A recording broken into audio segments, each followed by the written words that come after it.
just going to make a little video on how I did my spark plugs and how easy it is actually. Okay, so I'm just going to go over how I made my spark plug wires. Now initially, when I did this, the reason I'm having to make new plug wires is because I'm using tall valve covers. And before I was using the stock valve covers, and now my old plug wires don't work. But now initially what I had done is I bought the Taylor Spiro wire or something like that, HEI cut to fit kit. So it already came with a spark plug boot on there, all ready to go, and there was 8 of them, various lengths. But they were longer than what I needed, so I cut those. And I bought some terminals for the coils, and I used the boots that went to the Opti. I just reused those, and that's the way I'd made it before. Now this time I actually bought this wire, but I wound up not needing it because I still had enough wire left over from the HEI cut to fit kit, so I was able to go ahead and do all these wires. And I reused my boots for the spark plugs. I reused those. I just pulled them off my old wires, and these were my original boots for the OptiSpark, and I just pulled those off and reused those. But I was just going to go over how I did this. So you're going to need boots. You're going to need which I just showed you on the car there. I reused mine. You're going to need spark plug wire. It's a lot easier if you get the HEI cut to fit kit because it's already got the spark plugs and the spark plug boots already attached to it, so you only have to do the other end. But if you're doing it from scratch, just buy the roll, which is probably the cheapest in the long run if you have to replace, you know, some plug wires down the road. You can just buy the roll wire. You can buy the boots. You can get the boots for the spark plug. You can get them in 90, 45, straight, etc. Same thing with the cool boots. You can get those in straight like I've got, 90, 45, whatever. You just do the research. And then you got to have some terminals. You got your spark plug terminals that look like that. And then you got your coil terminals. There's some in here somewhere. There's one right there. No, it's not. There's one. Then you got your coil terminals like that. Now, the first thing you want to do, what you're going to need also is your wire crimpers. There's a spot for the spark plug wire right there. Wire crimp right there. Dielectrical grease. That helps a ton. And a lot of the things I watched on YouTube, they were using dish soap, etc. But I had dish soap actually cause a misfire on me, so it like the spark arced through it and up the wire through it and then to my cool bracket.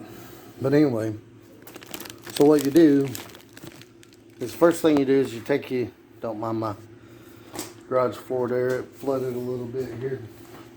Oh, and you're going to have some sharp plug wires. There's a sharp razor blade. Alright, so here's the plug wire. And when you do these, there's a wire up in the middle there. And that wire is a lot tougher than the rubber that's surrounding it. So what I usually do is I go about that far back. I don't know, it's about 5 to 7/8 there. And I push, and when you push in, you'll feel it hit that middle piece. Turn and push. Turn and push. Turn and push. Turn and push. So you go all the way around. And then you can just pull that off. And then you got that. I got messed up there. I kind of got crooked. It's hard looking through the camera and doing this at the same time. Alright, there we go. Now, then you pull this back. And we'll just, I'm going to use one of the spark plug terminals just because I got enough of those. But you want that wire to go right down in the bottom of that, like that. See? And you want to pull it up about that far. Now, oh, you need some needle nose. Let me grab some needle nose real quick. Also, this right here, I got at the dollar store for $1. This I got on Summit for like 20 bucks. The terminals, it just depends on how many you get. They range, you know, 5 to 20 bucks, whatever. Depending on how many you get in the boots. I don't know how much the boots are because I've been reusing mine. But anyway, take you needle nose and squeeze this down a little bit. Make sure everything stays in place. Like I said, it's hard to see looking through the camera here. And squeeze that down. And the reason for that is it don't like to fit in the tool unless you do that. And we're going to go right there. Now when you squeeze these down, you want to make sure you got to kind of cock it a little bit, because when you press these down, look, yeah, I'm going to get it the first time. It's going to go straight up in there. Now sometimes you have to squeeze a little bit, reposition it, squeeze a little bit just to make sure these tabs are going straight up into this part evenly. But once you know that they are, you can go ahead and squeeze it down. Squeeze it tight. And then on these, where they're so long, I do it back here too. And there you go. And that's it right there. And then under these crimp parts is where the wire's crimped in. Then you just pull on that and make sure it's not coming out. Now, what you want to do, now I've done this a few different ways. I've put the wire up in the boot first, and then I did my cut and then put my terminal on, then pulled the wire back into the boot. But I found out on these that it goes through easier putting the terminal on first and then sliding it through, on these anyway. So I did order some boots a long time ago. I never used because I kept reusing the Opti ones, but I got this dielectrical grease and I just put a little bit on my finger, just like that, and I'm gonna lube all this up.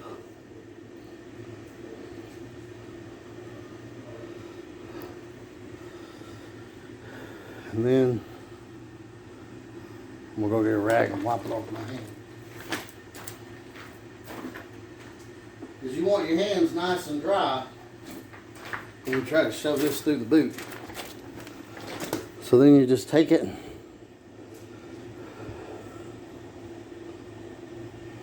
and this part ain't easy. I'm gonna lie to you. So you gotta kind of fight it a little bit.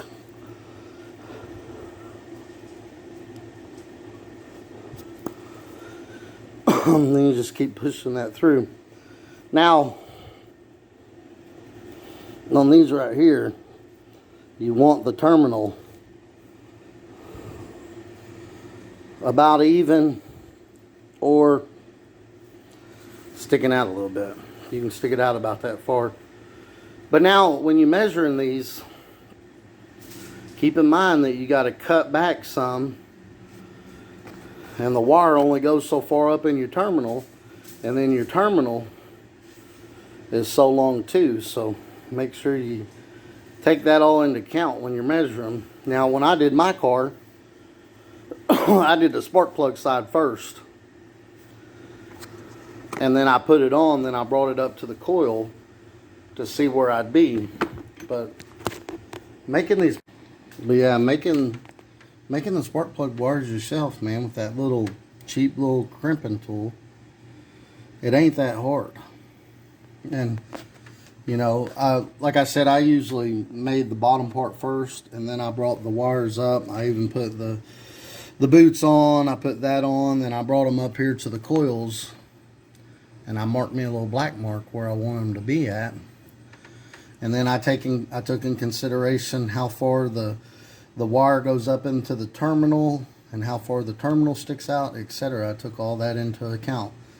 Now, when you're working with, if you're working in places like this where your spark plugs have to be so tighter they'll hit the headers, you know, even with them boots on there, if them boots are right up against the header, it'll burn through them boots. So I had to make some of these really tight, so my measurements had to be pretty much spot on. See, especially on this side and back here on that one. I've had that burnt. I had yellow boots on this before, and they burnt through, and they actually went through that spark plug wire, which is why I bought extra roll wire. But I try to get it to stay like that, but it won't stay like that. But yeah, making your own plug wires, not very difficult. Easy and least expensive way to do it.